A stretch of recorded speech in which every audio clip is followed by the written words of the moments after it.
You know, it's the middle of August. The summer is over. There are no more late nights for teachers. There's no more week-long vacations. There's no more staying up to read a good book. There's no more sunning themselves and that. School is now here. I apologize for having baby sharks. I just spent some time with grandchildren. I have a 4-year-old granddaughter who loves this and an 11-month-old grandson who dances to it.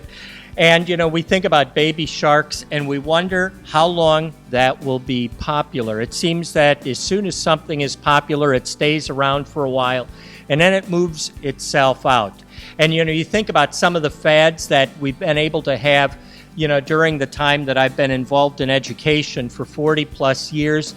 You know, you think about different clothing styles that people might have wore, the bell bottoms or the parachute pants, and some of you guys are too young for that one.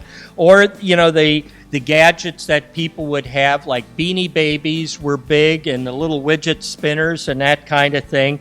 Or if you looked at other things, you know, it might be the lava lamps and that kind of thing that were all fads, and they kind of went out of style.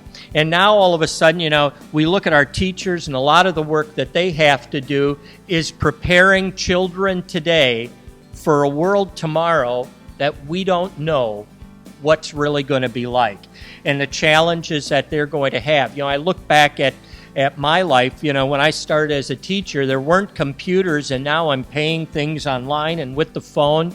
And the other night I went to the grocery store and the computers were down, so I couldn't buy anything.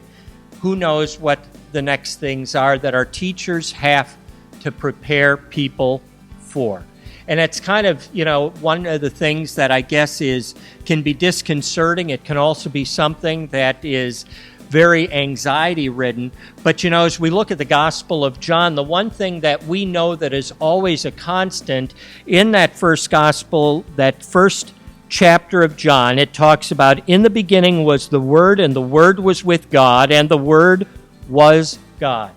And we look at what happens, you know, in our educational processes today, and I think one of the greatest blessings that we have and one of the greatest successes that we have here at Trinity is that we look to that constant of being Jesus. Now, I apologize, you know, for baby sharks, and, you know, I looked over and Colleen's feet were tapping to it as well as mine, and, you know, probably some of you won't be able to get it out of your heads today, but I think Thanks for that, by the way. As we look at the constant that we have here at Trinity and what we do educationally is bringing children up in the strength and admonition of their Lord and Savior, with that constant being the goodness and graciousness of Jesus. And I think with putting that at the center, it's the thing that we hope prepares our kids for a future that not only we don't know, but a future that the kids and the parents don't know either. And we can take solace